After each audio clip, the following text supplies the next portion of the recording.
Pandora's box is about to open wide. Man, I freaking love Thin Lizzy. Thin Lizzy is so good. That was Don't Believe a Word by Thin Lizzy to play us into the show. You're listening to another Pandora's box, ladies and gentlemen. Thanks for joining us today. Unfortunately, Imogen's not with us today. She's ill. Poor little bugger. I know there is a lot going around at the moment. I don't know if there is in Shropshire, but down in Somersetshire, there's quite a lot going around. Maybe it's been moving downwards because I feel like I've been ill like a couple of times, like about a few weeks back. It all seemed to be going on around here and everything, and it's like, so maybe it's moving down south.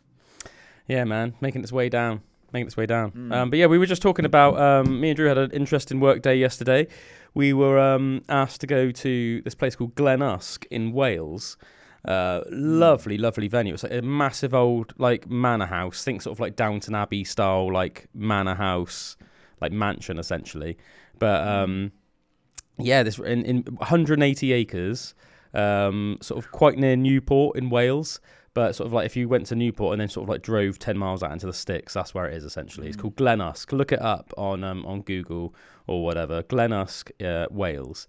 But yeah, it's this beautiful place. It's sort of, I guess you could say like an associate of ours now, like a colleague of ours. We have a working relationship with this man anyway, Dave Edwards, who's a really, really decent chap, really nice guy, and let's face it, baller.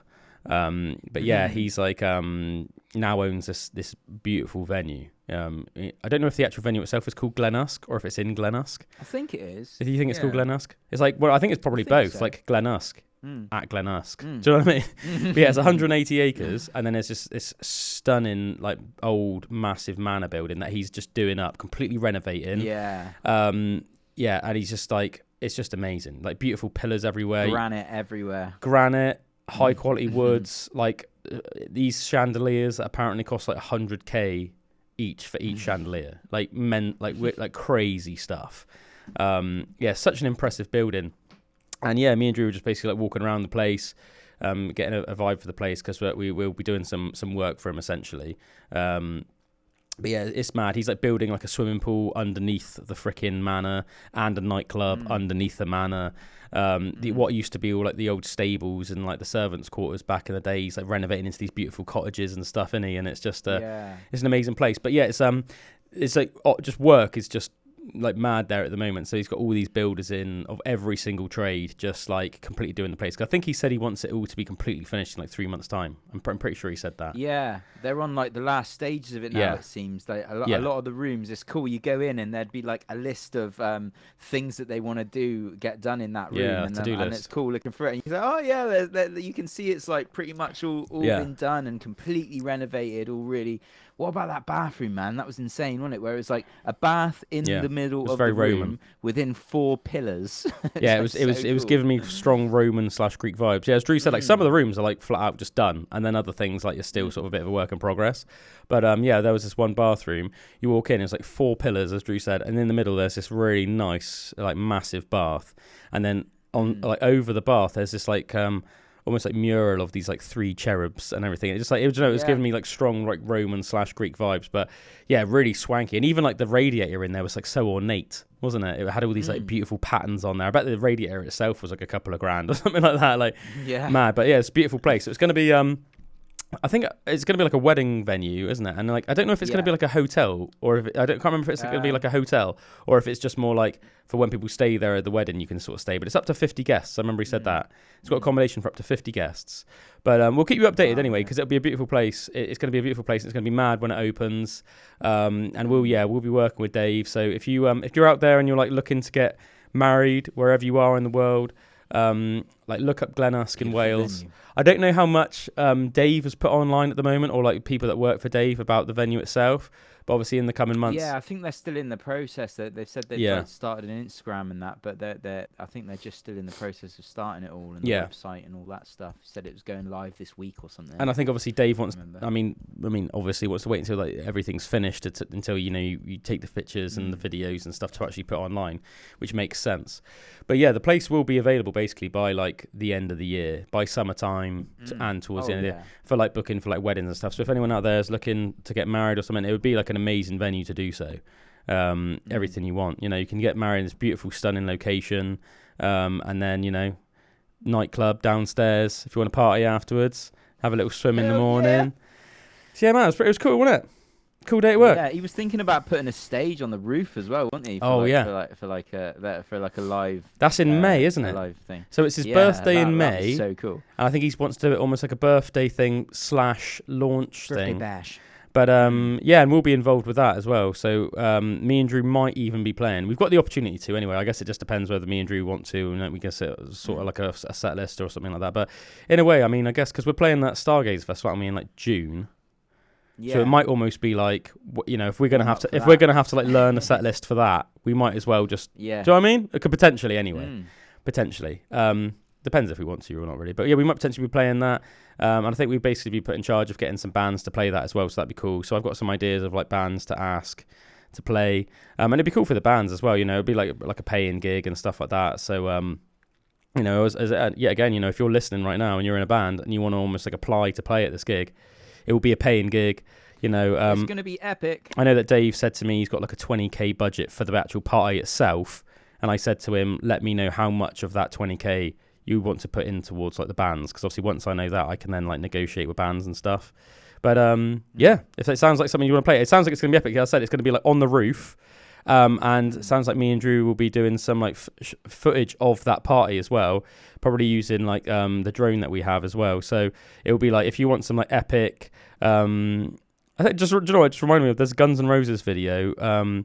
Is it "Don't You Cry"? You know, "Don't you cry tonight, as you're having a ball now, baby." That's all like on a roof, isn't it? So if you want some Guns N' Roses style video done, and you're in a band, you want to apply to play at that gig, then let us know. It'll be swanky. It'll be really, really freaking swanky, and it'll be cool. But yeah, man, awesome. You could take a bath in the Roman bath. Yeah, you could potentially. So yeah, keep your eyes peeled. Keep your eyes and ears peeled for Glen Usk. That'd be really cool. Yeah, what a nice day at work. For anybody that actually has me on Instagram, you might have seen that. I put up a picture of Drew just like chilling out on a bed, just looking swanky. So yeah, that's. Yeah, I thought I'd lost my keys. My keys fell out in relation mid pose. Mid pose, the keys fell out and out. caused 10 minutes of stress for young Drewsif, but it's alright. It came together in the end, man. I have to ask you, before we get into some interesting factoids for the week, have you managed to practice your dance routine at all yet? Yeah, man. Do you know what? It's been the thing. It's been the thing where it's like I've been like, right, I'm going to do this. I'm going to do this tonight, and then like the day, it's like, so it's been quite busy this week, and then it gets to the point now I'm in my dressing gown and I'm sitting down in the night and I'm like, oh man, I cannot be bothered to dance, right? to get up and do a 60-second interpretive dance. I will do it. I will do it. And I want to crank the speaker up as well. Like, actually, do you know what I mean? And by the time it gets to now, like normally like Ruben's in bed and stuff, and I'm like, can't really crank it. Yeah, I can't really crank it fully. Like this big jump, I think. But yeah. That was a bit of a spoiler. We've got a jump coming, guys. Yeah. It's a bit of a spoiler. We've got a freaking jump. You're incorporating a jump in this dance routine, so we can wait for that. Anticipate that, mate. I'm looking forward to seeing it. I'm not going to lie. I'm looking forward to it. I think it's going to be like, it's definitely going to bring much joy to the world. And maybe I'll have a couple of beers, and then that will get me like more in the mood. Well, for it last week we were talking about Dutch courage. Get some Dutch courage. Yeah. There you go. Look, a bit of that Dutch courage. Release your inhibitions. Yeah. What was it? Well, actually, we were talking about that Latin phrase as well, weren't we? And there was that Latin phrase from I can't remember who now, and it was basically saying that something like, "Those who do not drink do not dance," or something like that. Do you remember? Yeah, I remember. And I was saying like what it was, but I remember that. And I was saying like, I don't fully agree with that, but I get the point. I mean, you know, proof is in the pudding here, guys. Drew's gonna have to moisten his appetite for a it's just that interpretive dance. It's that thing to get in the mood for it, you know. Like, do you know what I mean? To be like, I wanna dance. Yeah. You know. Yeah. It's that. Yeah. No. Fair enough, man. I mean, it's hard to just like flick the dance switch sometimes, isn't it? You know. Yeah. I mean, yeah. But I just realised that I've only just actually started recording on Riverside. So, for people listening, the video has just come in. If you're watching on like Spotify and YouTube and stuff, Damn me and my feeble. Now. Yeah, damn me and my feeble brain, man. Damn me and my feeble brain. It's all right. We're. Mate, I should have seen. I can normally see the record thing going here. I didn't notice either. It's all right. We've only just gone 10 minutes in, so I think people can surely survive 10 minutes without seeing our put some like hairy trippy, faces. I'll put some trippy psychedelic like screen or psychedelic screen or something. Do you remember like back in the day when you'd be like listening to a CD on Windows Media Player and it would be all those geometric patterns? Do something like that. I might even find that.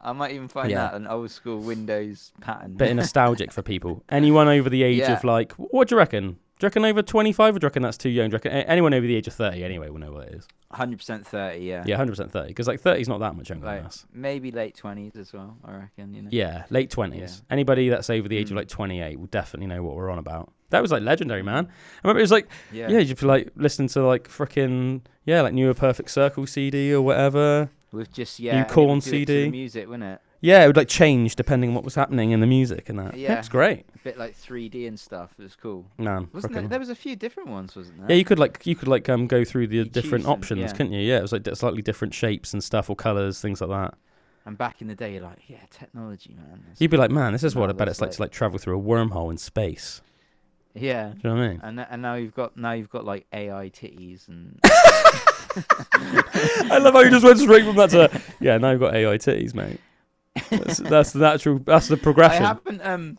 I haven't like seen any specifically, but my dad shared me this thing the other day, and he's got AI he's titties. A bit into like the crypto. Well, he's into like, AI titties crypto stuff and that. Right. I got him investing in a few little bits of crypto and that, so he like follows it, and he's like, oh, maybe this is the next new one, mate. Have you seen it? And it was and I think it was like SUBBD, so it's like sub D. And I looked it up, but when I looked it up, rather than this crypto thing that came up, it was like this OnlyFans, but like an AI OnlyFans, so like you can go on and like pay, like for things, but like all of the things are fake on it. All of the women that are like in it, imagine like an OnlyFans thing, you've just got like hundreds of different women that are all doing it all over the world or whatever.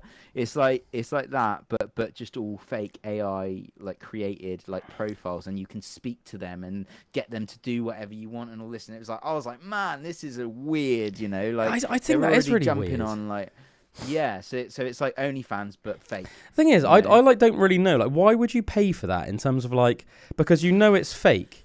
Do you know what I mean? Like, like I don't know. I just think that's quite strange. Visual? Are we that visual creatures that it doesn't even matter? That it's fake, that it's just like that. But like the form and everything is all like really nice. But you can still, I still think you can really tell like AI images that even are supposed to be like really realistic ones of like faces and like you can still. Yeah, you still can tell at this stage. You can anyway. Even if it takes a second. Sometimes it does take a second. If they're done really well, it might take a second, but you still can tell, But I mean, give it another year or two. With all of these things, they'll be like, I also think, like, I don't know what you think about this, man, but I think part of the allure / fantasy of, say, like, everyone's had like a celebrity crush, for example, right? Whoever that might be. At the moment, that it's out of reach. It's that it's out of reach, but they're actually real. So in your mind, the thing that almost like hooks you is the fact that that they're actually technically out there, and they actually are a human being. And in theory,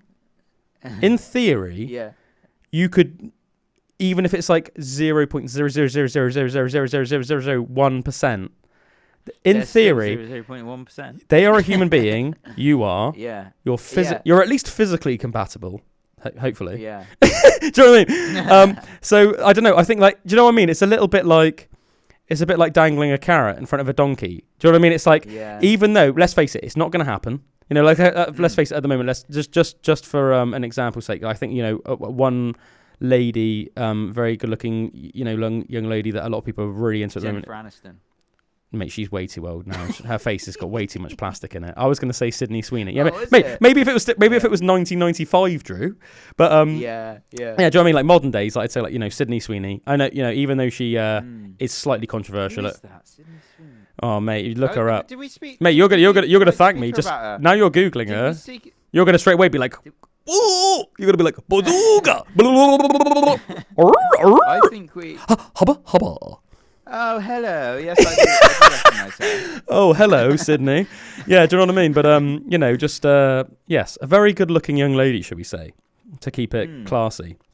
But, yeah, you know what I mean? She's a real person. That's what I'm getting at. You know, she's a real person. Yeah. She's out there somewhere. She's somebody's girlfriend.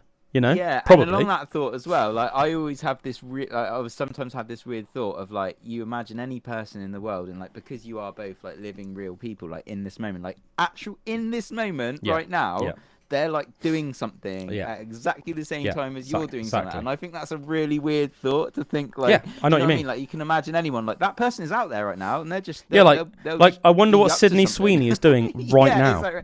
Like what's she doing? Is she having is she having a ham and cheese toasty? Is she asleep? You know, like what is she doing? You know, is she like trimming? There is that connection. Yeah, exactly. But I think that's part of the allure, isn't it? It's because regardless of how much of a fantasy it is, and how much, let's face it, you're probably never going to meet this person. Say, obviously, it's not like it's not like off the cards completely. Because let's face it, we've all met celebrities, but you know, you're probably not ever going to meet them. But as I said, you know that they're real. Same circle. Yeah, you know they're real, and you know that they're somewhat within your age range at least. Although saying that, my biggest ever celebrity crush was when I was about 12, Sarah Michelle Gellar, and she was in Buffy. And I pretty much convinced myself that I was in love with her. And in my mind, I was the same with Pocahontas. Yeah. I mean, that's a bit more out of reach, to be fair. I mean, good luck. Good luck with that, if you know what I mean. But one day in history it was. Yeah. Yeah, true. Just have to go back in time. You'd be really disappointed, though, if she looked nothing like the cartoon version of her, wouldn't you? Imagine if she was like... It turned out she was actually like a bit minging. You know? Probably. Had like a really massive dirty bush. Ooh, you know what I mean? But, what were we saying? Yeah, I pretty much convinced myself that I was like in love with Sarah Michelle Gellar. Obviously, in hindsight, I wasn't. I was just like a massive celebrity crush. But, yeah. Obviously, I was like 11, 12 years old at the time, and I was like this little like fat kid with a quiff. Imagine if she like met me, and in my head I was like, "This is my moment," and she was just looking at this little fat kid with like a really ridiculously gelled quiff, and I was just like, "I love you." She was like, "All right, thanks." Do you know what I mean? Like, at the time, probably like one of the biggest female like TV stars on the planet, or just female stars in general on the planet, could probably like, you know what I mean? Think about how many like top tier partners she could get, and then there was like little fat me. Did she do much stuff after Buffy? Did she like do much acting? Not loads, to be honest. Did she? She did a couple of things. Did she do Scream? She was in Scream 1, but I think she died quite. I think she might have even. Oh no, it was Drew Barrymore that died in the opening sequence, wasn't it? Drew Barrymore died in the opening sequence of Scream. I think it was Drew Barrymore anyway. And then I think it was. I can't remember if it was Scream or Scream 2, but yeah, Sarah Michelle Gellar was in that, and I think she died in it. She was also in. That was a bit of a spoiler, wasn't it? Or actually, or was it Scream? I know that she was definitely in. I know that she was kind of scary. She was in. I Know What You Did Last Summer. That's what it was. Ah, that's it. Yeah. With like the guy in like the raincoat and the hook. Role at the time, I feel like she was like the main character, wasn't she, in it? Or like no, she wasn't the main character, but she was one of the main characters. Ah, yeah. Because spoiler alert, if you don't want to hear, tune out for literally 10 seconds. She dies. She dies in the movie. Yeah. She gets hooked, and not on a good song. Hooked. She literally gets, meat hooked right through her. Right through her internals. But but it's a good movie. I remember quite enjoying the movie back in the day. I say good movie. It's a fun movie to watch. It's not going to win any Oscars, is it? But it's a good little movie. But yeah, she was in several stuff. She was in I Know What You Did Last Summer. Obviously Buffy by far her biggest role. She was in Cruel Intentions. Everybody of our age loved Cruel Intentions back in the day, because Sarah Michelle Gellar and what was the name of the actress?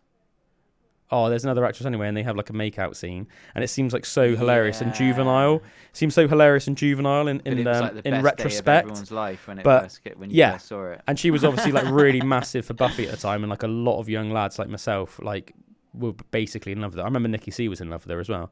I think Nicky C once actually cried in school because of how much he said he loved her. But which is hilarious. Which is a hilarious memory of mine. I think we were in year 7 in geography, and Nicky C was like, "She's just so hot. She's just so hot." And then randomly got a bit sad about it. She was in The Grudge, apparently. Oh yeah, she was in The Grudge. Yeah, she was in The Grudge. She was in Cruel Intentions, The Grudge. I Know What You Did Last Summer. Buffy, obviously. Because Buffy had quite a few seasons as well. I can't remember how many seasons, but it was like 8 seasons or something. And obviously, she was the main character in that. So that was quite like a lengthy run. And Buffy was like one of the biggest shows on the planet when it was out as well. So she was pretty hot property. But I do feel that like, I think, I don't know exactly, obviously. I haven't followed her career too much. But I think after Buffy, it seems more like she wanted to focus more on her family, but then just sort of did like little bits here and there. I think she's like done random stuff, like she released like a cookbook, and do you know what I mean? So she must have like randomly got into like cooking, and then she's released like a cookbook, and she's done like the odd little show here and there, but nothing like crazy, I don't think.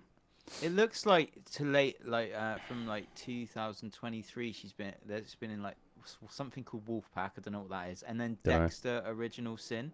All right, so I know what that is. Dexter is like, yeah. Isn't it about like a serial killer, but he only kills serial killers?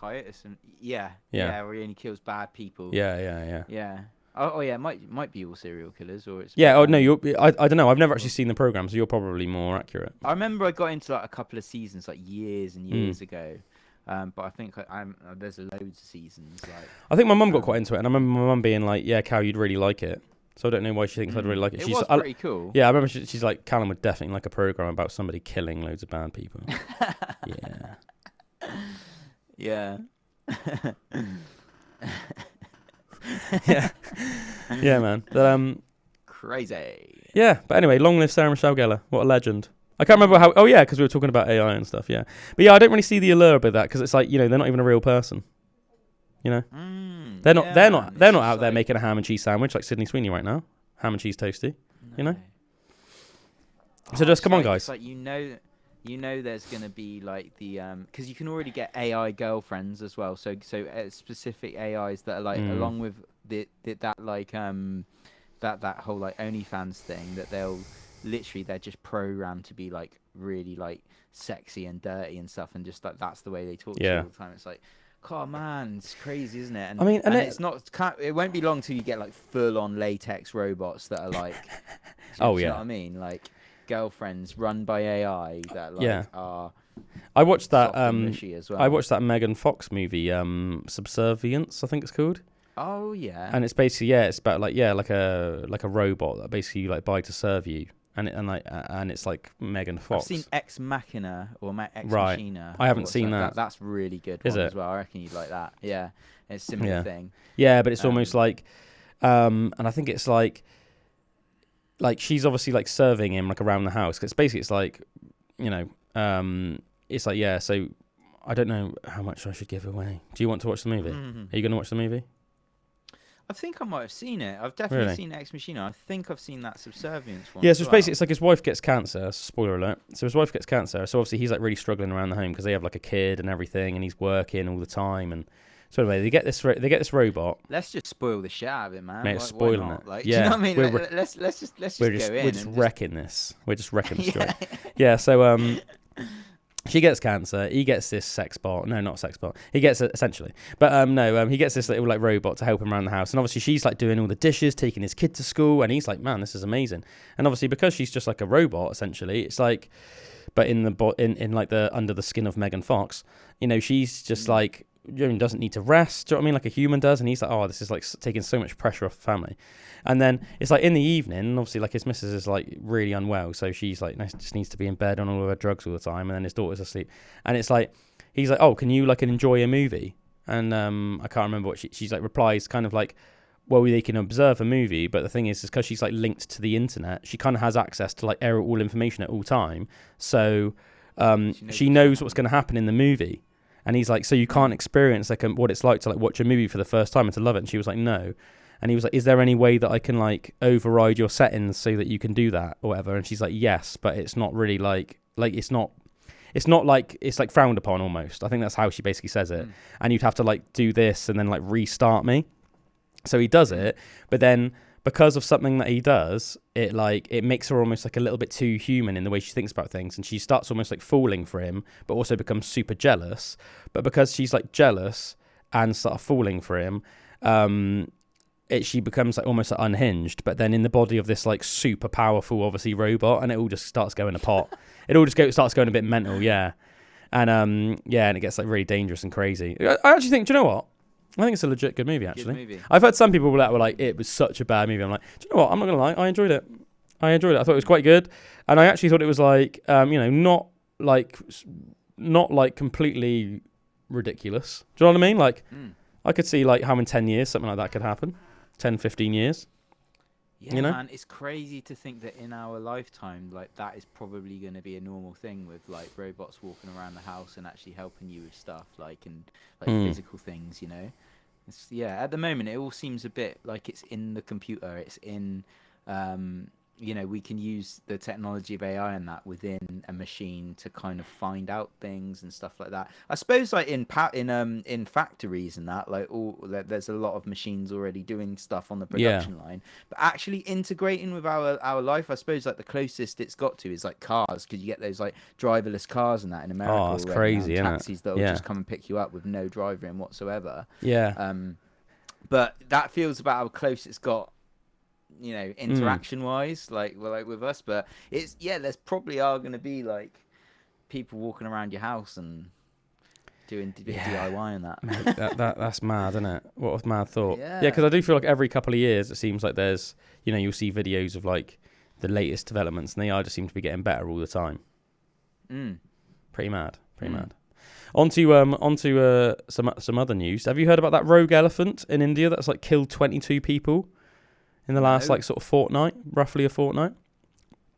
Yeah, man, pretty crazy. So it's a single wild elephant killed at least 22 people over roughly a 10-day period.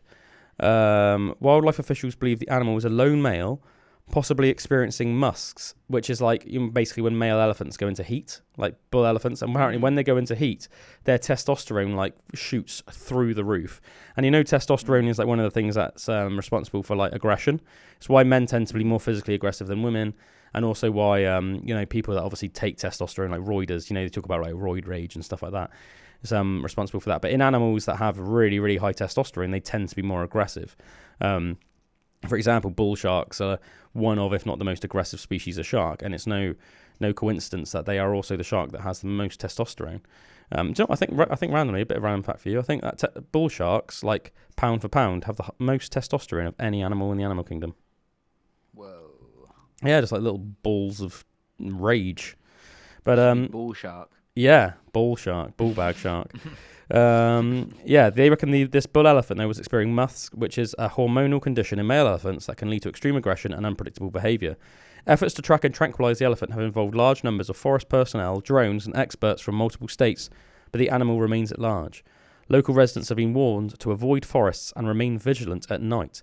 The incident highlights ongoing tensions between human settlements and wildlife areas in which elephant habitats have been fragmented by development. Pretty crazy, isn't it? Yeah, it's in eastern India that this has happened. In my mind, there's like the elephant has like remembered some crazy something like poachers like killing like one of its tribe, and it's just going on this rampage against like humanity. Yeah, mate, you never know. Maybe because like they are never forgets. They are one of the most intelligent creatures on the planet as well, aren't they? Like along with great apes and like cetaceans, like dolphins and whales and humans, they're like right up there. Yeah, another crazy development which I saw, because we talked a bit about Ozempic and similar drugs, haven't we, on the past? And we were basically is Ozempic the weight loss drug? Yeah, where you like one, inject yourself and people like lose weight and stuff. Yeah, so many people on it. Isn't there? We were talking about like the pros and cons of it and blah blah blah, getting into it, and obviously very nuanced opinions. So obviously we were saying just to really simplify things. Obviously I don't want to speak for Drew as well, but I'm pretty sure Drew's on the same page because we did obviously talk about it at length in the past. It's like, if it lowers the strain on the NHS, because it's like, a lot of like diseases and conditions are maybe brought on by being like obese. So like if like some of them go down and as a result it takes a little bit of strain off like things like the NHS, then obviously that is a good thing. But at the same time, I don't think it's like the best way to go about things, really. Obviously, we were also talking about this like an early drug, so we don't know what the side effects of it are yet. And that there were some health consequences that we knew about it going into it. like how apparently it also could potentially cause like muscle wastage, and especially if you're getting on and you already don't do any exercise. Well, you know, if you've got no body fat or you know, a lot less body fat, and it's also you're losing muscle as well, because you know, pretty much, you know, if one of the reasons you're on Ozempic is because you just can't bring yourself to work out, like God forbid, as if it's some freaking awful thing, like, you know, because that's the thing as well. Do you know what I mean? You don't have to be like freaking Jocko Willink, or do you know what I mean? You know what I mean? You can just like walk your dog, or just go for a walk with your missus. Do you know what I mean? You don't have to be like crazy exercise man or woman just to like be active. You can literally just walk. I don't know, join a 5-a-side football team, play some badminton on the weekend. Do you know what I mean? Whatever. A bit of swimming. Yeah, whatever floats your boat, really. Do you know what I mean? It doesn't have to be like a one-size-fits-all thing. There's so many different ways you can move. You can do freaking yoga, join a Pilates class, like, do you know what I mean? Dance. You can just freaking dance the night away, baby. You know, join a freaking salsa club. Do you know what I mean? There's so much you can do. So much you can do. But yeah, if you're losing that muscle as well as that fat, and you fall over, well, that's like why you hear, you know, when you hear about really old people and they fall over and it's like just instantly like break their hip or break their wrist or whatever it might be. Like, that's one of the reasons why. Do you know what I mean? Most people our age, you don't fall over and just start breaking bones. Do you know what I mean? In most cases. But that's because, you know, we've got like, it's not just because our bones aren't so brittle, it's also because our bones are wrapped in muscle and stuff, which is sort of like protection, isn't it? So I think, you know, there's lots of issues like that. Yeah, and I think psychologically, I think it's good in life to reap the benefits of something that you've earned. So, you know, like if you want to get good at an instrument, even if you're naturally talented, you still have to an extent, put in the hours. You know, you need to put in 100%. You still need to put 1,000 hours in to get like amazing. You know, and it always seems like there's a bit of a balance. Like if you pull that side, like something's going to happen this side. It's either going to go with it or it's going to go the other way. Do you know what I mean? Like there's always a give and take. You know, so and this drug may be doing something, but there is going to be a side effect, or there's going to be, you know, some. Do you know what I'm trying to say? Like it won't just be all of the good thing. It's like you look at side effects on medication. A lot of the times they help what they're meant to help, but they also have these side effects. Well, mate, we're going to get into that now, because there's a $2 billion lawsuit that's started in America against Ozempic, and I'll tell you why. But just to wrap up what we were just saying, I think it's more like a psychological thing. I think it's like, I don't think it's good to condition yourself psychologically that you can almost like have your cake and eat it, so to speak. Because I think it's almost like that's the whole moral of the tale behind that short saying, isn't it? Like, you know, the whole you have your cake and eat it, because in nature, in life, you can't have your cake and eat it.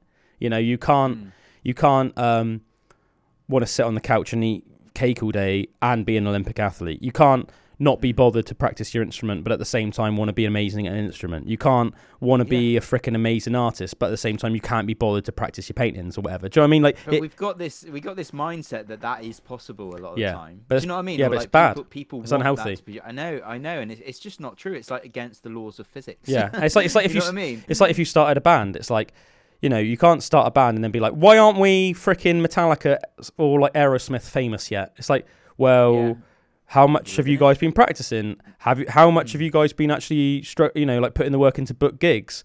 Are you just booking like one gig a month, or are you actually trying to book like, you know, like every single week, multiple times a week? Because if you, at least at first, you have to be doing that for a few years, don't you?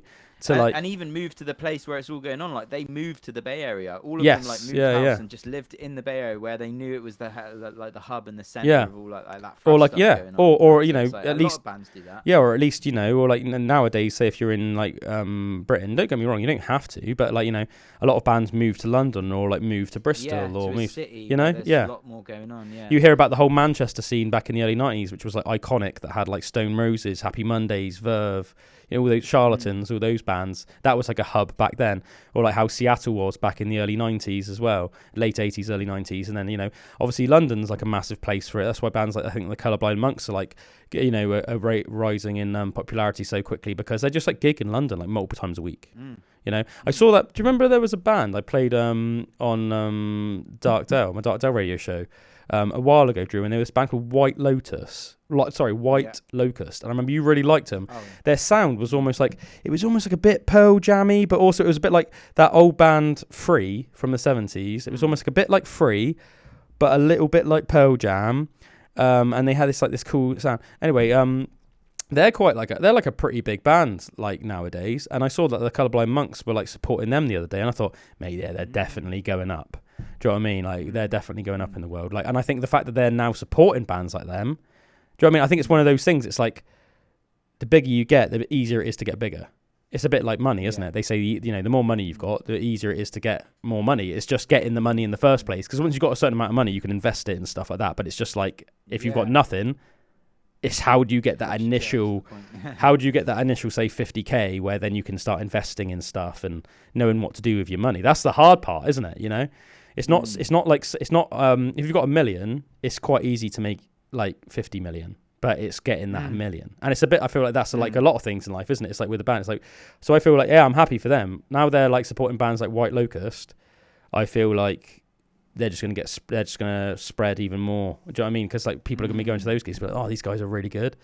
And then, and hopefully they'll check out our YouTube video, our Unplugged set with them. And then we'll get loads of views and royalties. Imagine like an Unplugged, like one with White Locust as well. That'd be. I'm gonna message him. So come and do one. I'm gonna message you, White Locust. Are you listening? Yeah. I'm gonna get in contact with you. Come to our facility. Like a double whammy. Double whammy. Acoustic set. White Locust. MTV Unplugged style, but not MTV Unplugged style. Yeah. AW Radio Unplugged. All right, baby. Talking of that, actually, I was gonna say to you, next week we should just to talk shop a little bit on the pod a minute, we should get back on trying to sort out that record, because I can't really remember. It sort of like fell flat a little bit, didn't it, a few months ago? I need to fill out that frickin' form, and I can't remember. And I can't remember how we left it with like the vinyl masterings. I think it was like you asked Mark for some advice on something, and then he just didn't get back to you or something. But I think we just need to grab the bull by the horns with it a little bit and do it, because I do think it's worth doing it, but it's just a bit of a ball ache, innit? And it's just squeezing it in amongst our other stuff as well. But anyway, yeah, because we're going to make for people that don't really know what the hell we're on about. So if you guys remember, about, what do you reckon, 6, 7 months ago, 6, 7, 8 months ago, it was around the summertime anyway, we had the Colourblind Monks, who were a band from Hampshire/London, a couple of members from Hampshire, a couple of members from London. And they came into the studio. They did like a little pod interview with us, a very short one. But they also recorded a live Unplugged set with us in the building that I'm in right now. And we turned it into like an Unplugged video set that you can watch on the Pandora's Box podcast YouTube channel. If you're not already, please go on that and you know, subscribe, all that good stuff. But yeah, you can find the video on that. Really good band. They played 4 songs, really, really good songs. My favourite songs that they played were Star and Shimmer. But all 4 of the tracks were really good, but those 2 especially, man, were just like amazing. And I think Star as well, because usually they play like, you know, sort of that quite like, you know, grungy style, like almost like Nirvana-y, Alice in Chains-y, grungy style. But I think the song Star really suited being in that Unplugged, and it almost gave it almost. Was that the one with the cool bass line? Like yes, yeah, and it sounded amazing. Yeah, and it gave it almost like Mazzy Star feel. For people that know Mazzy Star, I'm sure they're quite like a cult classic band from the 90s. So I'm sure a lot of people know who Mazzy Star are. But if you don't, go check out Mazzy Star. Amazing band. You won't be disappointed. Check out songs like Rhymes of an Hour, All Your Sisters, Fade Into You. Was Mazzy Star Dust. A band? I always thought Mazzy Star was a woman. Well, the lady in Mazzy Star is called Hope Sandoval, and I think they were only a 2-piece, like officially. I think when they played live, they had other musicians. It was that sort of thing. But you know, it was a bit like how Nirvana were officially a 3-piece, but they often played with that like Pat. What's his face? Do you know what I mean, they often like played as a 4-piece, but which I thought was a bit like interesting. I always felt a bit bad for that Pat guy, because I was like, oh, is he just not good enough to be an official member? He's in Foo Fighters on and off as well. Fighters? Yeah, he's been like an on and off member of the Foo Fighters for years as well. Yeah, can't remember his last name. Are they back going now? I think they are gigging and stuff again now, aren't they? Yeah, I think they are, but I think it's almost gone a bit quiet, because I think they had a hard couple of years, didn't they? Because of like Taylor Hawkins, and then obviously there was that like, you know, a bit like controversy with Dave Grohl and stuff in his personal life. So I think it was almost like, I think they probably deliberately just wanted to like keep a bit of a low profile for a while, just which, you know, fair enough, isn't it? Fair enough. It's probably like after like decades almost of being like one of the biggest rock bands, it's like a bit of like a double whammy blow, both to like the band and then almost like to Dave's personal life. So it's probably a bit like, the nicest guy in rock. Yeah. But yeah. But yeah, it must be hard, man. I mean, it must be really hard, like being so scrutinized like that under like a magnifying glass. That's it. Like, I'd hate that. I was just gonna say that, like when you get to that level of celebrity, it's just your whole life is just completely under a magnifying glass, isn't it? It's almost like the entire world just decide that it's almost like fine just to like judge you. Do you know what I mean? But it's just quite mental, isn't it? It's just quite mental in a way. But what were we talking about there anyway? What were we talking about? We were talking about the guy who was in Food Mazzy Star. We were talking about Mazzy Star. Yeah, so I think they were officially a two-piece anyway. It was Hope Sandoval, which was like the woman who was the lead singer.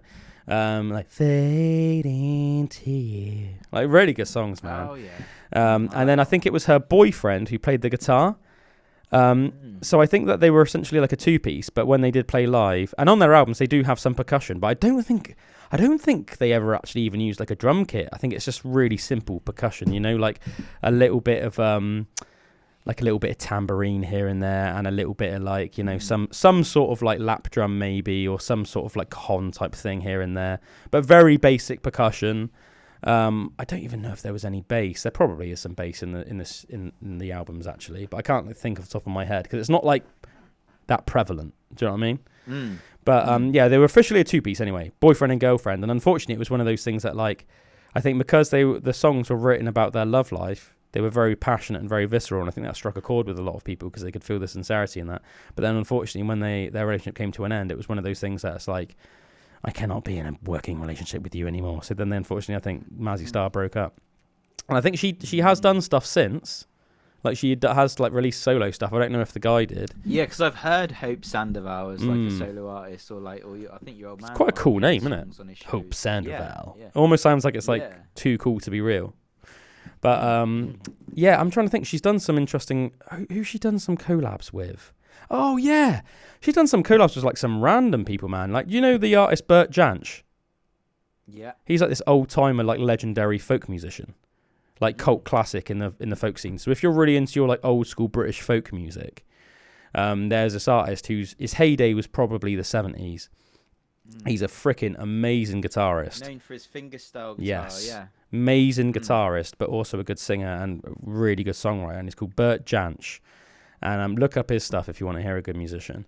My I've got a really good album on vinyl of his. It's called Rosemary Lane. A dream of me. It's like all these really nice old school British folk songs, man, but like really good finger picking and everything. And yeah, she randomly's like done some stuff with him, which obviously it's quite a big age difference. Cause, I mean, I have no idea how old Bert Jansch is now, or if he's even still alive. But I know that she did some stuff with him. I don't know how long ago it was. I don't know if it was 10 years ago, 15 years ago, what. But yeah, I know she did some stuff with Bert Jansch. I don't even know actually if I've heard the songs, which now begs the question, like, why haven't I heard those songs? Because I probably would love them. Yeah, if you know that they collabed as well. Yeah. So I'm gonna check that. I'm gonna check that out actually a bit later on. But I don't. Do you know what? Do you know? I have no idea how we went from Ozempic, the $2 billion lawsuit of Ozempic, to this, mate. Let's just go shows how much we branch and go off topic on this show. Mainly probably to do with me. Well, mainly definitely to do with me. But anyway, yeah, so these new Ozempic things, so the reason why there's this $2 billion lawsuit, which is apparently like gaining momentum in the United States, is because thousands of people have filed lawsuits against Novo Nordisk, who is the maker of Ozempic and other what are called GLP-1 drugs, claiming the company failed to warn users of serious health risks like gastroparesis, which in layman's terms is stomach paralysis, intestinal blockages, vision loss, blood clots, pancreatitis, and more. These lawsuits are part of a large... These lawsuits are part of a large federal multi-district litigation where patients allege the drug makers' warnings were inadequate given the harm people suffered. Some legal analysts estimate the liabilities could reach over $2 billion as more cases continue to be filed. Law firms like Robert King Law are actively evaluating claims for people who took Ozempic or similar drugs and then suffered severe health consequences that led to hospital visits, surgeries, or long-term disabilities. Mate, long-term disabilities. It shows you, doesn't it? Mate, do you know what? There's a lot to be said for being one of those people that's just like, I'm not going to take anything. Do you know what I mean? Like, yeah, of course, there's always a risk that you. I take Nurofen quite a bit. And yeah. or not quite a bit, but just I would, if I get a headache or something, rather than just putting up with a headache, I'll just pop a couple of Nurofen, and then it like sorts it out within 10 minutes, and it's just totally normal again. But like, there must be a side effect for that as well. Oh, mate, there never for sure. seems to be. That I just seem to feel like better, so I'm like, oh, that's right. But like Meg always says, but at what cost, Drew? But at what cost? Yeah.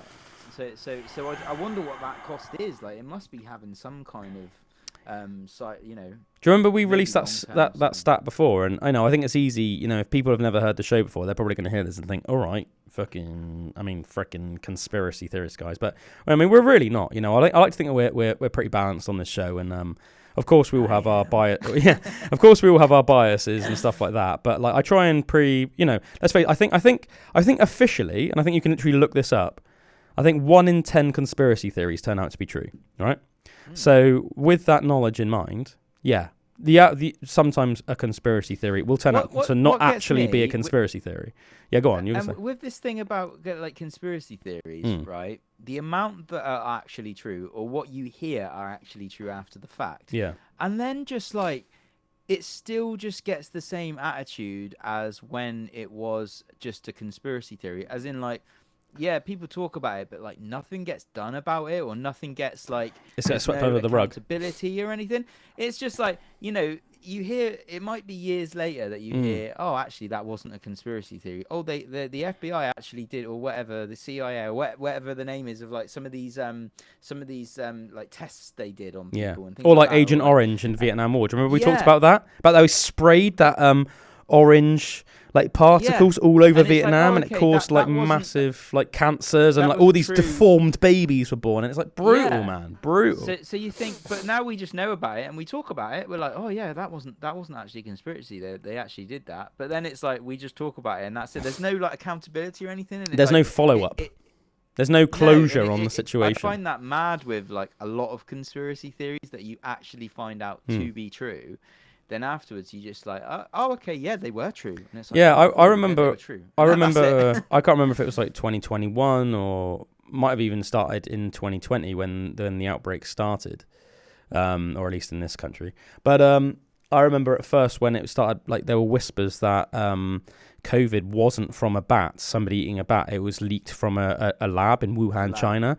And I remember at first it was like the amount of people online that were like, this is conspiracy theory, nonsense, blah, blah, blah. Yeah, of course, it's like chemical warfare, China, blah, blah.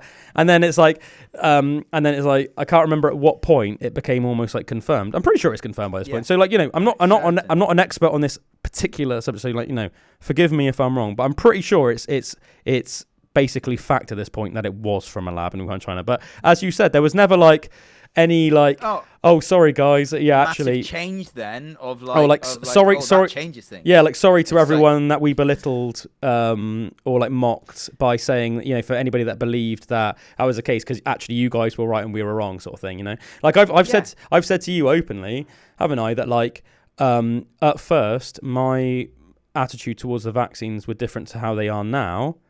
Obviously your view of the vaccines are no different now to how they were back at the time, and I've openly said to you, like, I think, obviously, because I can't say with ultimate certainty. I can only review the information that is available to me now and look in hindsight, but I think in hindsight that I was wrong on some of my views on them. Do you know what I mean? So, but do you know what I mean? So I just like, I think it's good to be able to say like that with it as well. Yeah, and like with the vaccine thing, like the amount, for me, it seems like to be like the blood clot thing. Yeah. Like with like a lot of people have been in and out of hospital since with blood clots and stuff. Yeah, and like so many that you hear about. I was listening to this one the other guy. I love like the out of body experience stuff. Like and people that have basically been has died basically on the operating. Yeah. And NDEs. Yeah, NDEs, like, sorry. And like where, like that have not died near death. on the experiences. Yeah, where they've been on the operating table and stuff, and like I listened to this one the other day, and it was the video was about the experience, but they almost swept this part under the rug, which was like it was this guy who was like, he was in his 50s, but like he was like like supremely healthy. Like he played like ice hockey all the time, and he was in the gym all the time, and he was like ripped, but like not in a like a. Do you know what I mean? Just he was just very healthy. He was very active. Yeah. And he reacted bad to the vaccine. But then it was like 3 months after or something. Like this thing happened, and he was playing a hockey game, and he felt all weird, and he's like, "Well, I've got to get out of here." And he basically he had a heart attack and died. But and then went on the operating table. They figured out what it was, and he had this really long, horrible clot in one of the arteries of his heart, which they attributed to a reaction to COVID the vaccine that had actually caused this. And then but they just kind of, even in the NDE, he was talking about basically the experience he had when he was under the operating table and that, and it was all about the NDE. But I was thinking man, that's crazy that actually caused that, and they just kind of swept it under the rug. Like, oh yeah, I just had a bad reaction to the vaccine and stuff. That happened with that happened. Was it a Danish footballer as well? I remember collapsed on the pitch, and he was 21 or something, man. Yeah, he was Meg's friend Kate, who we know in Ludlow. She's in her 30s and very healthy as well. She runs every day. She gets up at 4 a.m, sorts the kid out, and then goes out on a massive run every morning at 5. Well, I think same with that footballer. Your job is to run around a pitch for 90 minutes. And do you know what I mean? And that's just when you're actually. Do you know what I mean? Think about all the training that he does as well for that. And you're 21. Yeah. And you're an elite enough athlete that you're playing in the Premiership division. Do you know what I mean? You're the creme de la creme of physical and athletic performance. And you're just collapsing. She's been super heavy, super healthy up to this point in her life. Mate. And never had any issues like that before, and then afterwards, running all the time and that, and then she gets this horrible clot that they just can't explain in her leg. Yeah, and they're they still now haven't attributed it to the vaccines and stuff. But I'm just thinking maybe that's something to do with that. They wouldn't ever do it, would they? No, because I don't even think there's a way of definitively telling. No, and that's it. And she's on medication for the rest, thinning. Wow, blood thinners, yeah, for the rest of her life now. And it's just that's mad, isn't it? For a young lady that works out all the time. Yeah, it's the same with Ems Nan. So those ones that I think are a bit crazy. Yeah. It seems to affect this thing with blood clots. That's the most real world thing that I've seen. Ems Nan's the same. She's been in that hospital several times since 2020 with blood clots in her legs. And as far as I'm aware.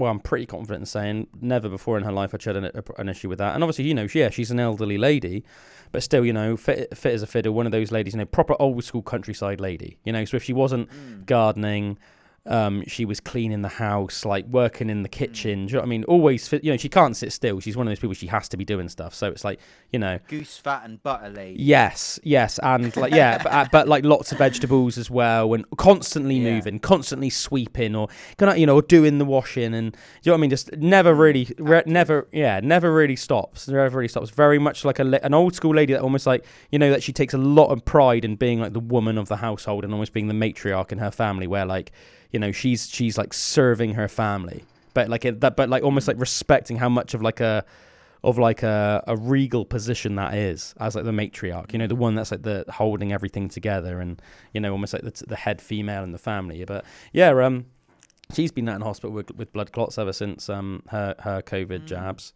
The only argument I've heard in defense of the COVID jabs for blood clots were I think some doctors have said that,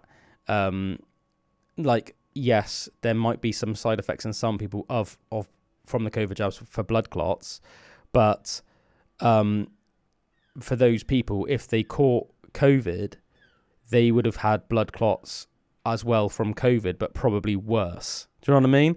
But I don't. But do you know what I mean? So I'm just chucking it out there because that's what I've heard them say that as a defense. So it's okay. I can kind of. I'm not saying I get on board with it, but I can see how that has some rationale to it. It makes some sense. Because I know Kate, for example, I think she had COVID 3, even though she's had all the shots and everything. Yeah. She's had COVID pretty bad 3 times or something over the year. Since. And still made us super ill each time. Yeah, and it still made her ill and that. But would that would it? would that in that thought would it be like that? I think that the doctors would probably say COVID, that. I think the doctors would probably it'd be less intense as it would have been if she. Yeah, I think the doctors would try and make out that like there's a broad spectrum of like how people react to different illnesses, and you can't necessarily, although that there are like some factors which can make you predisposed to reacting negatively to a certain thing. Like, you know, when COVID came out, they said if you have like a respiratory or heart issues, then it's probably going to hit you harder than people that don't. Although that doesn't really make sense for me because I was born with asthma, and technically I do have asthma. I don't take inhalers or any medication for it because I just don't really suffer from it, touch wood. But, you know, when I was a little boy, I did. And to this day, I mean, I've said before on the pod, I don't actually really know if I've had COVID or not. And I only had the very, very first shot. So I can't even remember how many shots people are supposed to have had by this point, but I think it's like a lot. I went for my very first one, and then at that point, I think between that and then my scheduled second one, I started changing my view of it a little bit, and I thought, nah, screw it. And I thought, do you know what I mean? Because I've always been like quite like a foolhardy person in terms of like, mate, I've never made a fuss about getting flu in my life or anything like that. I'm just like, have you ever heard of any other like vaccine as well where you have to take more than one? Like everyone that I know that's a good point. When we were kids and stuff, it was almost like you take the first one, that was effective to like trigger the response in your autoimmune system to fight against that disease specifically and stuff, and then you were kind of done. Well, yeah, no, it seems like with this COVID one, it was like that's a good point. I mean, I think there might be other vaccines where you have to take more than one. But one thing I will say as well is because you know a lot of people that I say critical of people that are critical of the COVID vaccine will be like, you're anti-vax, conspiracy theorist, anti-vaxxer, blah, blah, blah, blah, blah. But the thing that I would say to that, as somebody that traditionally myself was not anti-vax, and obviously I think the fact that we have like, I've had vaccinations against, you know, whether it's like TB or whatever it might be in the past, is obviously really good. Because there were some savage illnesses in the past which a lot of our ancestors would have died from, and the fact that there are these like medical breakthroughs that enabled us to not get these things is amazing. But with this sort of situation, what you've developed is a little bit like a boy that cried wolf thing, because if you have a vaccine which is shady, even if you're listening to this and you're still like a staunch supporter of the vaccines, like, you know, yeah, good for you, you know, you're entitled to your opinion, right? But let's face it, it's shady at best. Do you know what I mean? It seems very much like there might be one of these things where like, okay, so the whole thing with the COVID virus was like, it was kind of like, at first they were saying, well, it's kind of like closest related to a cold, and the whole kind of thing with a cold is that it's ever evolving, so that's why you can't really have a vaccine for that sort of thing. But then all of a sudden they're saying, but we do actually have a vaccine for this thing. But it's also kind of convenient that like for the companies that made the three, you know, AstraZeneca, Moderna, and what was the other one? I think it began with a C. Pfizer, that's it. It doesn't begin with a C, it began with a P. But it's all of a sudden quite convenient that all three of those companies have made like billions and billions and billions and billions of dollars of like profiting off this.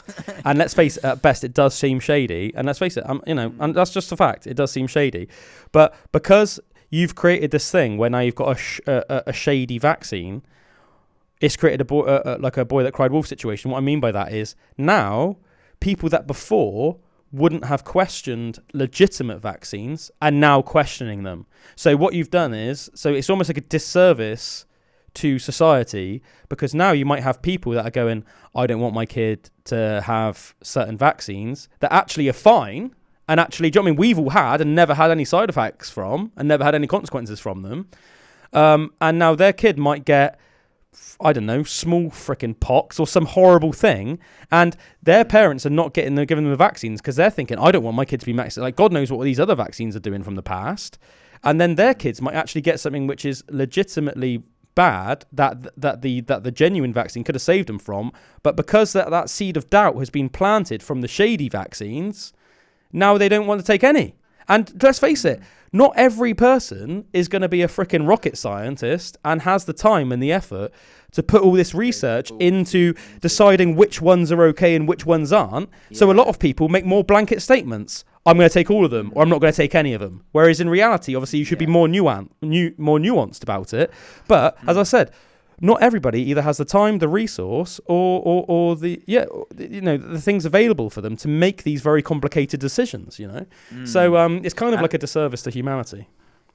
Yeah, and I think, say, like in America as well, like it's almost similar things happened with like the amount of vaccines over there, or I think. Big Pharma. The way that Big Pharma over there, they've almost jumped on the bandwagon so much with like your kids have got to have all of these vaccines that there's like they have more than any other country. Like RFK's crusade, like why he's. So now that you've got like almost like it's people are more open to there being changes because they can see that actually, this is probably like a money thing that's driving the decisions. Well, I think a lot of it is, isn't it? Rather than, and also about like the mercury thing, like having toxic metals and in any kind of vaccine, like to trigger that autoimmune response, like.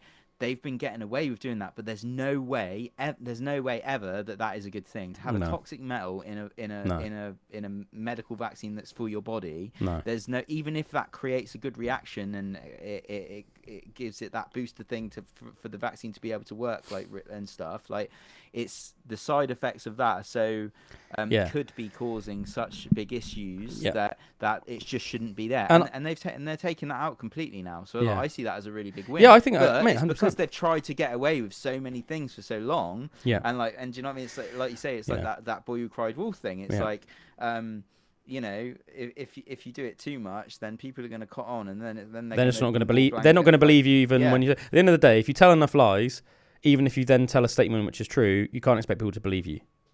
Do you know what I mean? Yeah. Because at that point, trust that. Yeah, at that point, you're sort of like do you know what I mean? You've sort of shot yourself in the foot. You know, you could be telling somebody something that could save their life, but you can't expect them to take your advice for it. They might just go ahead and die because they're not going to believe you because you've already told them. You've told them 9 lies before you've told them one truth.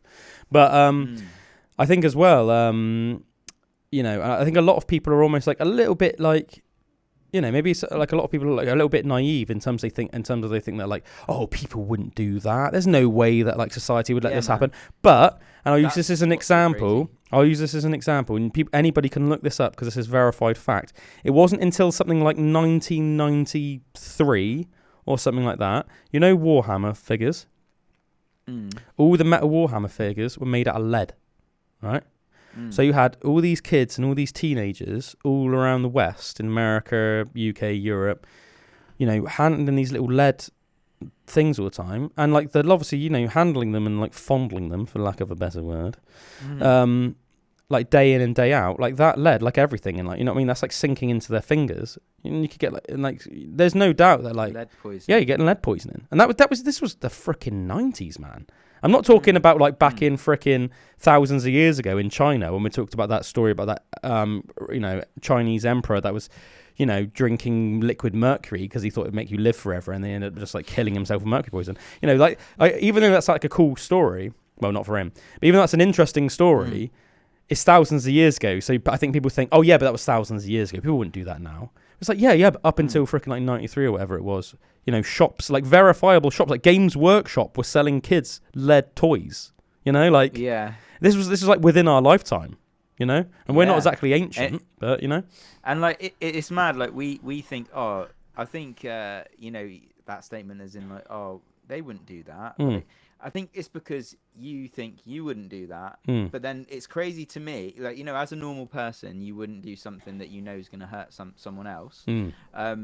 What's crazy to me is that there are like corporations or things with a lot of power that sell a lot of things to a lot of people that could know about it being like have a like detrimental effect to a person, but could still just do it anyway for the money, you know. Yeah. And I think that does happen a lot in the world just because of the way the world's set up, and that's quite crazy. Like it's naive to think they wouldn't do that because like, I also think as well. It seems. I also think there's many reasons why something could not be done right in the world, and it's not always necessarily malicious in the way that people would think about it. Sometimes it might be literally like incompetence or laziness. What I mean by that is like say you know, you have water companies which come under a lot of scrutiny because, you know, like wastage companies that just put all the freaking poo and wee in like out into the sea and stuff, and some of them are like near beaches where people swim all the time, even down in like lovely places like Cornwall. You know, these Cornish beaches, you look at the sea and it looks like turquoise in the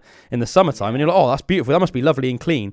And then you hear about like, oh yeah, but like quarter of a mile off, like down the beach, there's like this water company's like, it's just not water company. There's this company like sewage companies just pouring poo and wee into the thing. So it's like toxic. And then, you hear that sometimes people will, activists and that will try and hold them accountable for it.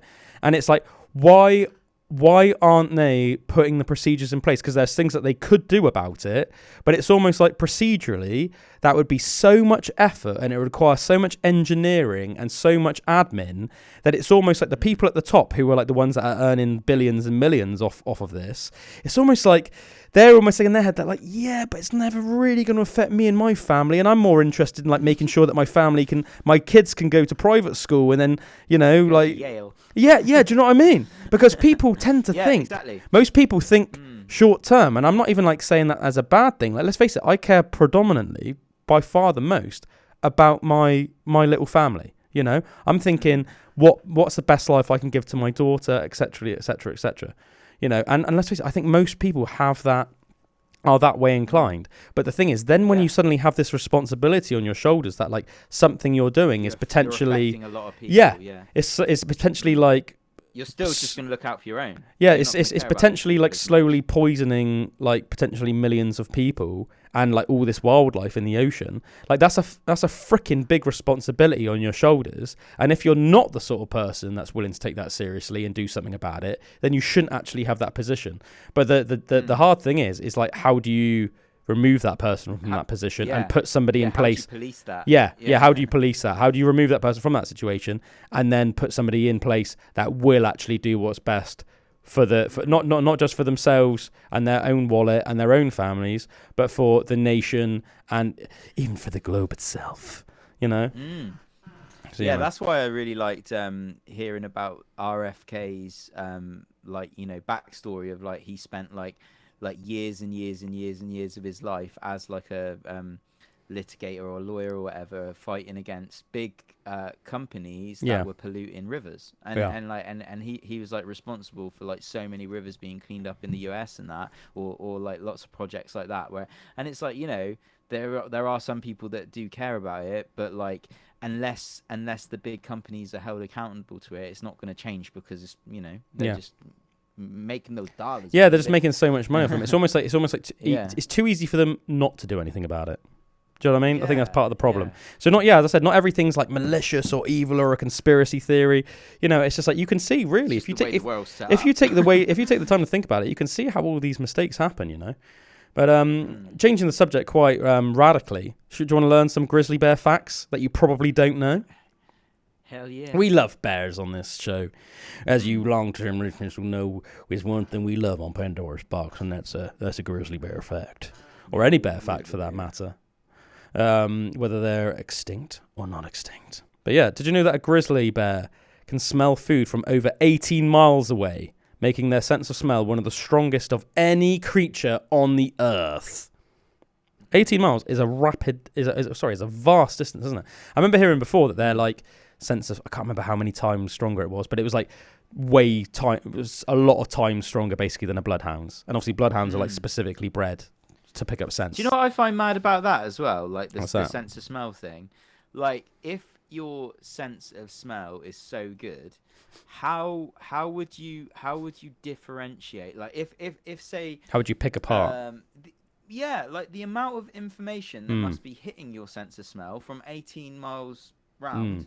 Do you know what I mean? It's like do they have the ability to tune into a certain element of the smell? I think it's probably just more with dogs, like I think it's probably I think it's probably one of those things that, like, in terms of their senses, at the end of the day, the only thing that's going to trigger their interest really is food. They get a whiff of that food or a potential threat. The only potential threat would probably be another bear, the scent of another big bear.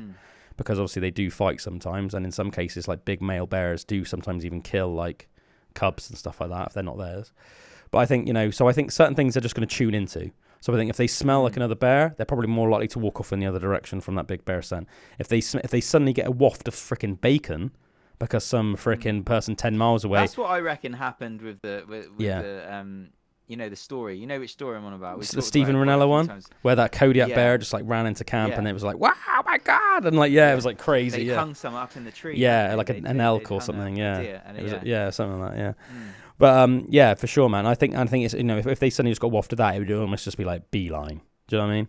Because I think that like, especially with like man-made food smells, because we're the only animal that obviously will like cook food. It's very unique in the wild. Yeah, like if you were maybe in somewhere like Montana or Alaska, and you kind of like wanted to go there maybe on holiday, but you didn't really do your research and you didn't really know what you were doing, and you just liked the idea of maybe getting back to nature a bit, but you hadn't taken the proper precautions. And you're like, yeah, I'm sure it'll be fine just making a bacon sandwich here. Like, think about, we all know, even as humans, and our sense of smell is nowhere near as like refined. But when you're cooking my bacon radar is probably about Baked-ar. a mile. Drew's Baked-ar.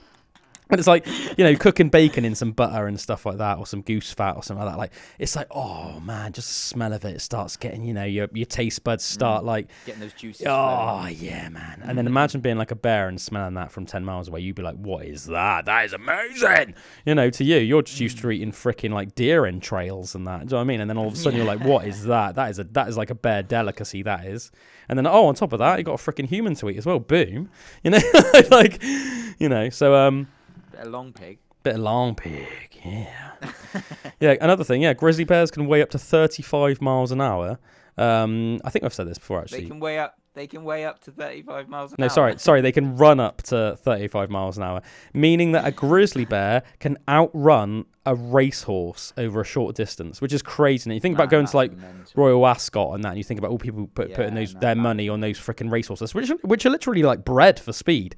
And over a short distance, a grizzly bear can outrun them, even though a grizzly bear can weigh up to 700 pounds, which is like over 3 times my weight. Like over 3 times my weight. That's crazy. That is crazy. They're amazing animals, aren't they? They are majestic animals, like such impressive beasts. Grizzly bears also have a built-in, it's called like a muscle hump on their shoulders, which is one of the reasons they're so incredibly strong. It gives them incredible digging and lifting strength. Really, really impressive. That's when you if you see videos of bears just like throwing moose around, or just like picking up massive boulders to see if there's like mussels underneath them to eat, because often they'll like scour the shoreline and stuff, and then like a human will go, if you like spot them, and then humans will go afterwards, and then they'll try and lift the boulder, and it's like unmovable. When like a massive rock is like so heavy, it's literally like you can't even move it like a millimeter. It feels like it's stuck to the floor. Yeah. But then you'll see like cemented to the floor, and then a bear will just come along and it's one arm just like you're like lifting up like an armchair or something to hoover underneath, like crazy. A grizzly bear's bite can crush a bowling ball.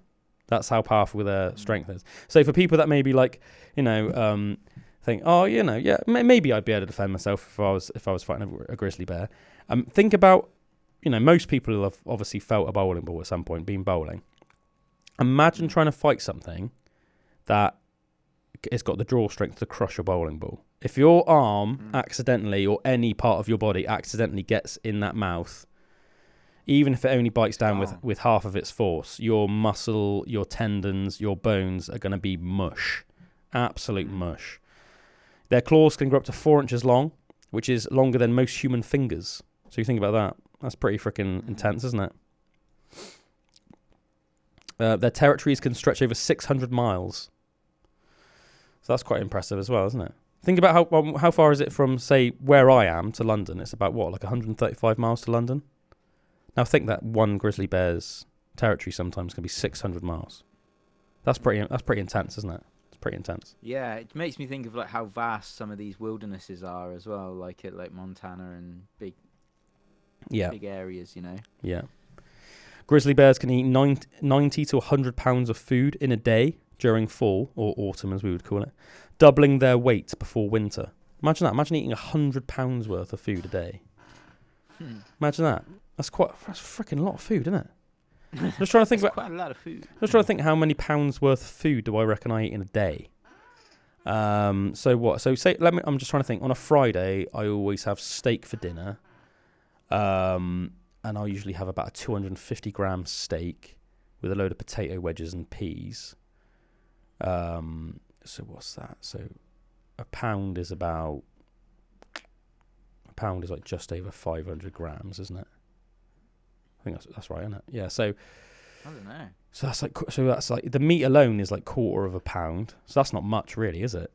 And then the potatoes. Let's just say, I don't know. Let's say 300 grams of potatoes, maybe. So that's still only about £1. And then I don't know. Let's say I had like some eggs on 453 grams. That's how much? That's how much a pound is.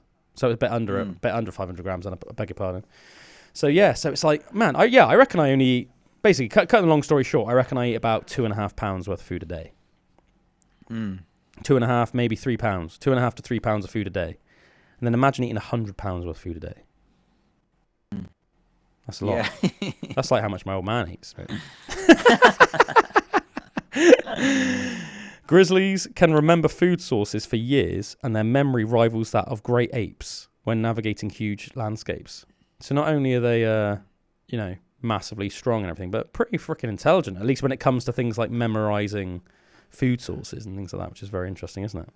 I find that mad as well about like say like a real wilderness environment, forests and things like that. But yeah, that inner sense of navigation that they must have with the surroundings, and because I haven't got that at all. Even in roads and stuff, I get like completely lost. Yeah, man. So it must be next level for these beasts. Yeah, pretty cool. They have a special muscle that closes their ears while swimming, helping them dive and move quietly through water. I think obviously it helps them, like if we dive too deep and it starts hurting our ears.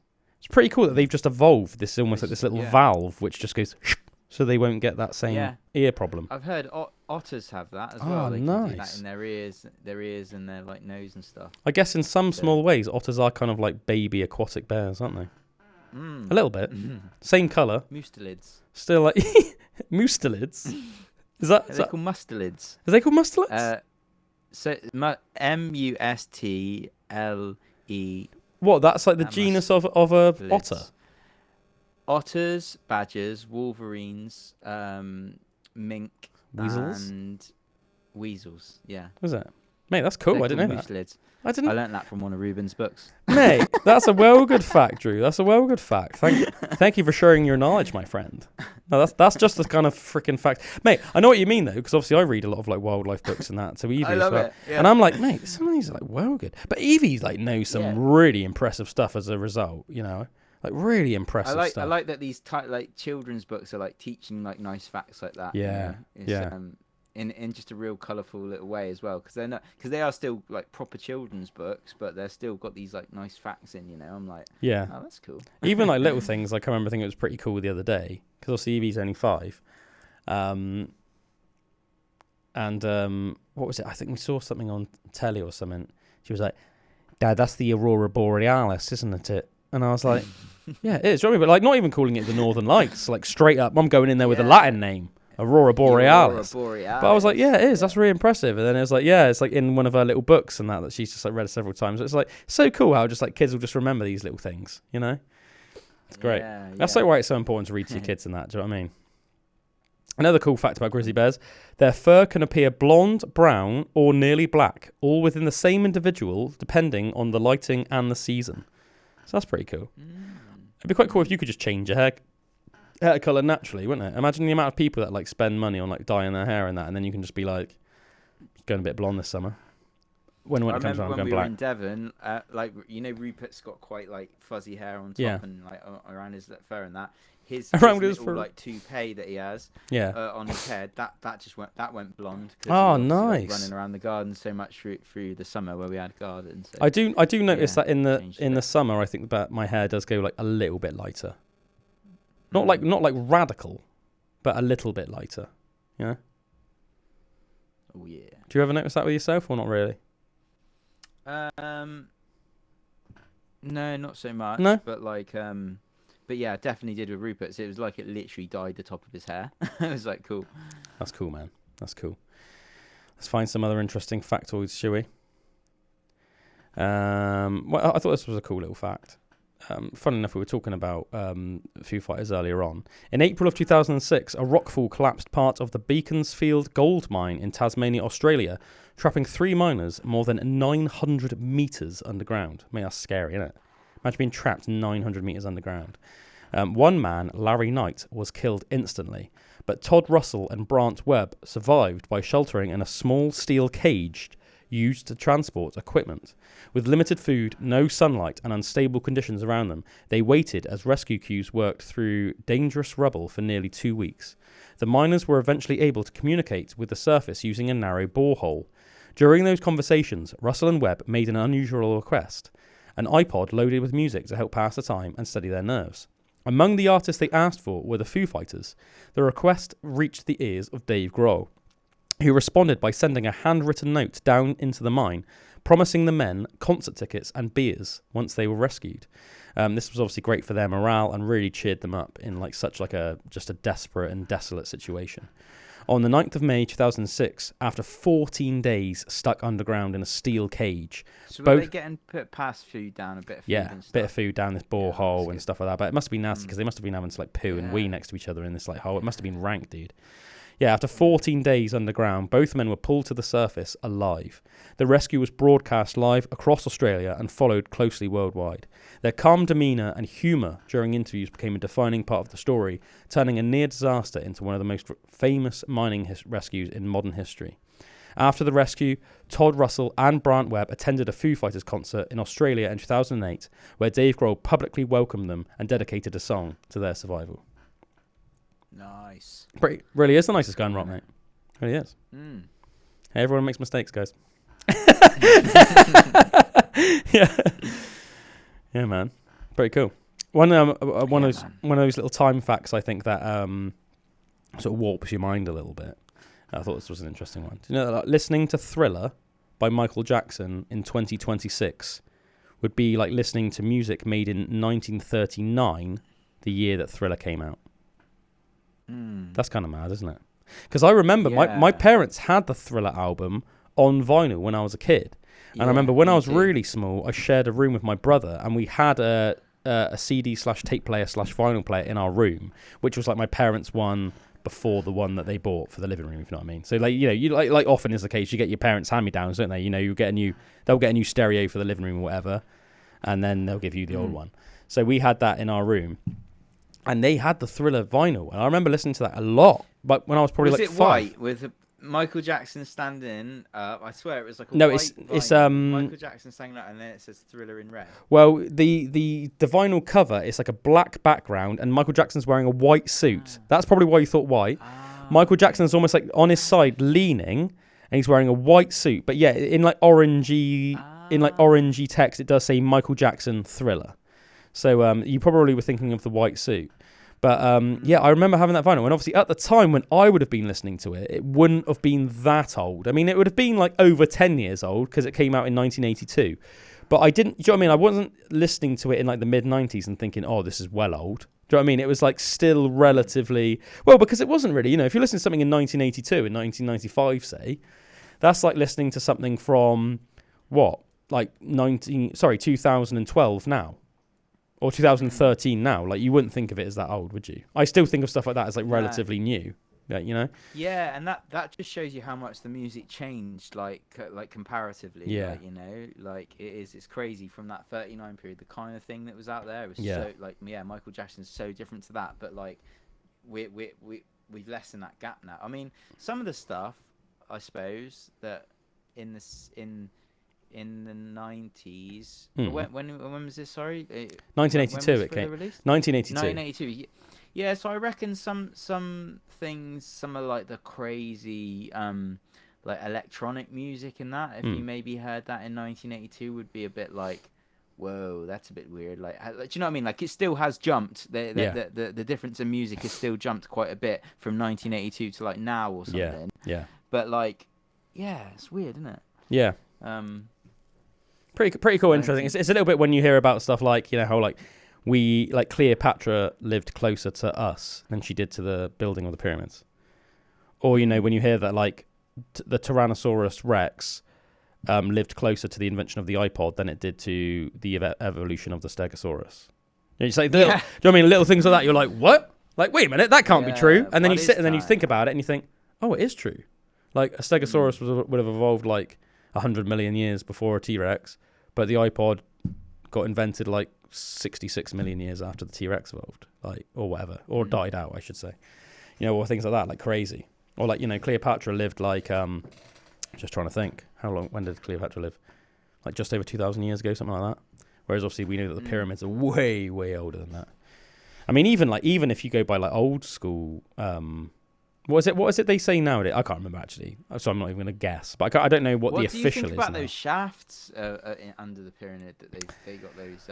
I'm not really sure, man. I'm not really clued up enough at this stage to really even like, I feel like give like any worthwhile commentary. I feel like it came when it first dug them up or anything. Yeah, that's the thing. I feel like when it first almost became like a revelation, like there was a lot of talk about it for a brief amount of time on the internet. And then it's sort of gone flat, hasn't it? So I don't know, but one thing I will say is that I'm absolutely fascinated by it, and I definitely want to know more. Long columns of just empty space, deep under the pyramid. And so when you look at the size of the columns compared to the size of the pyramid, like when you look at it as a picture, it's not as impressive. But when you think of how large the actual pyramid is, then like they must be huge. Oh man, yeah, it's crazy, isn't it? Crazy. Absolutely crazy, man. Yeah, so I'm definitely, I want more information on that, and I'm looking forward to finding out more about it, you know.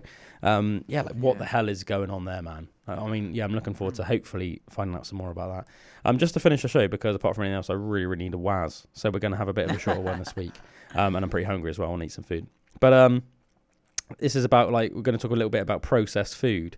I'm kind of not surprised at this stat, but it's basically the whole point in this little, like... this little study was to think about what countries eat the most processed foods, and obviously how that's the ones that eat more processed food isn't good, you know, essentially. So, for instance, not really surprisingly, Italy and Greece, for example, in Italy, only 13.4% of food that Italians eat is processed. In Greece, it's only 13.7%, so, you know, not very much at all. In places like Hungary, it's 21.1. In places like Poland, it's 36.9, so rising more. But in the UK, we are the only country in Europe and the UK that over 50% of our diet is made up of processed foods. So 50.7% of the average person in the UK's diet is made up of processed foods. You know, so, you know, sausages, pork pies, cheap pasties, you know, like all of that rubbish, McDonald's, like, you know, stuff like that. What about America then? I don't actually have any stats for America. I expect Americans are even worse, wouldn't you? I can imagine that they would probably be more than us. Yeah, I reckon they would be. I reckon they would be. But I think, you know, I think that if you think about what you think of as a lot of, say, quintessential, say, Greek foods or Italian foods, like, what would you think? I mean, yeah, you got like pizza and stuff like that in Italy, but it's not that processed really. It's just like flour and tomato puree and cheese. But along with that, what else do you have? You have lots of like fresh fish. You have lots of extra virgin olive oil. If you look at Greece, they eat loads of olives. They eat lots of cheese. They eat loads of lamb. They eat loads of lamb, grilled chicken, grilled lamb, feta cheese, halloumi, olives, things like that. And then, you know, you think about the UK, our version of almost like what people think of when you think of the UK, you think Scotch eggs, sausage rolls, pasties. Do you know what I mean? It's all very processedy, isn't it? Like processy foods, like, and then obviously, and then you get the amount of people that just go to Mackie D's every day, and it's all just like super processed foods. I do imagine that America is probably even higher than us, but the fact that the average person in the UK's diet is over 50% processed food is not good, is it? Yeah, and I think as well, like a lot of it would come from like the seed oils. Like, I didn't even know that was a thing. Like vegetable oil, rapeseed oil, sunflower oil. Like the amount of products that you look at the ingredients on the back, and they'll have those things in. They're like ultra processed, aren't they? Like, and bad for you as well compared to just like natural like oils and fats and stuff. So I think that must be a big part of it as well. Like you get extra virgin olive oil and like some nice, like, you know, more natural ones like that, but like palm oil, rapeseed oil, like that seems to be in everything I look on the back of the packets of in supermarkets. Oh yeah, like, for sure. Like breadcrummy bits, especially palm oil, Kievs and even like biscuits and stuff. Like loads of stuff. Yeah, it's always like palm oil, like, biscuits and stuff like that. Yeah. mad, really. That's why I mean, it's good. That's why I think it's like, I really like making things like baked oats because I know exactly what's going into it. And obviously, a baked oat, it doesn't taste like a biscuit, but it almost scratches that same itch. I want something a bit like savoury, but a bit savoury, but a bit sweet, but like really satisfying. Do you know what I mean? And I know exactly what's going into it. It's just oats, walnuts, apple, cinnamon, and I put a little bit of honey in it just for a bit of sweetness, but nothing crazy. Do you know what I mean? Like, but it's like, and that's just, and then obviously like a couple of eggs and some milk to like bind it all and that. But it's like, that's it. That's literally it. And then so I've just got this delicious, almost like kind of like a weird mixture between, in terms of the consistency, it's almost like a cross between like a healthy apple pie and like a flapjack. Do you know what I mean? I guess. Because obviously the oat texture gives it almost like a flapjacky consistency. But then it's like kind of tastes because of the way I make it. Because you can make baked oats with anything, but because I make it with like apple and cinnamon and that, it almost has the flavour almost of like a healthy apple pie kind of thing. So man, I love that. Interestingly, though, saying about like the countries and the processed foods. Interestingly, the country that has the least percentage, the lowest percentage of processed foods eaten in Europe isn't actually Greece or Italy, though. As I said, Italy was 13.4%, Greece was 13.7%. It's actually Portugal. Portuguese people, only 10.2% of their diet is processed. So, shout out Portuguese people. They're just living fresh, man. So, only 10.2% in Portugal. In second place is Italy. Third place, Greece. What's after that? France, interestingly. I was kind of surprised in a way with that. France 4. Well, I guess, like France, I guess they are known for their food. But I don't know. I always think about, like, white wine sauces and just, I don't know. I'm not really a massive fan of French cuisine. I know some people love it. But, France is in fourth place. After that, it's Croatia. Then Spain. No, sorry. Then Slovakia, Then Spain. Then Hungary. And then Lithuania. Then Austria. Then Latvia. Then Poland. Then Belgium. Then Germany. Oh, actually, Ireland before Germany. And then, the UK, by far the highest. Actually, interestingly, Finland of 40.9%. 40.9%. Yeah, so actually Finland, in between sort of Poland and Germany. But I guess in defence of the Finns, it's such a freaking cold. It's so far north and it's so cold. They probably have to rely, in general, a little bit more on tinned goods than a lot of countries. Do you know what I mean? If you live on a freaking tomato farm in Italy, do you know what I mean? Or like in an olive farm. Yeah, but it's on tap. I think in Finland, it's like, it's freaking cold, man, and it's dark a lot of the year, and you're living like really far up north. It's like minus 20 degrees Celsius or whatever. And it's like, you can't always just, do you know what I mean? Because I wonder if it would still be classed as like a processed food, if it was still like a very natural, like say like beef jerky, would that be like processed? Do you know what I mean? Or like because like you're processing it because you're drying it and you're adding salt to it and stuff like that. But for me, that would still be like ultra healthy, just like meat that's been dried loads. What I'm about to say is almost going to confuse the situation like massively, but I don't like processed doesn't necessarily mean you're making something unhealthier. I don't think, because as you said, like what you just described is technically processing something. But do you know what I mean? I don't think there's like a blanket statement. It depends what you're processing it with. But I think it's one of those things that like you can give healthy. It's a bit like when you say to somebody, don't take drugs. I think that's a really good blanket statement to tell kids. But I'm not going to tell people that I actually think that, in all honesty, I think every single drug is bad. Do you know what I mean? I mean, caffeine's a drug. I have coffee every day. There are other natural drugs, and people say that like taking magic mushrooms have several, as long as you take them wisely and don't take too many in one go and do your research, people say that there are benefits to doing that. Have you seen that guy that's got like, he's obsessed with like, I think he's like in his late 40s or something, early 50s maybe, but he's like a famous character online in that because he's like, he spends an insane amount of money like basically trying to control like all his, I don't know, they call bioindicators or something. Okay. Like everything about his body and about his health, and he's trying to reverse the. Oh yeah, I know this guy. He looks a bit strange. He looks a bit weird, but he's like super. Looks a bit like an alien. His Yeah, but he monitors everything and has this really, really he's almost like obsessed with living as long as he can. And all this stuff. So he's almost a bit like a science experiment. They've always got him hooked up to something and looking at all of his like statistics and that.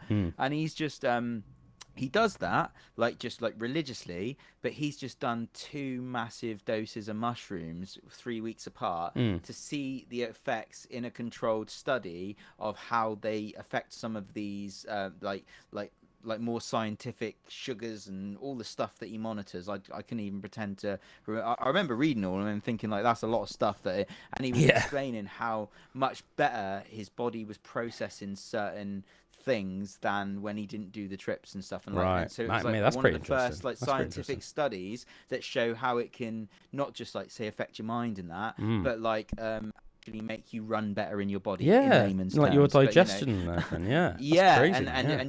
I'll send you the little thing on it because you'll have where you are into more like scientific stuff with the body, like you'll understand some of the things more. But I thought it was pretty interesting, and it could be for sure. show that kind of thing could help with that stuff as well. Got bad digestion? Take some shrooms. Yeah. Yeah, man. Right, we'll leave it there, guys. Thanks for joining us for another PB. We appreciate you. We hope you're having a good week out there, whatever you're up to.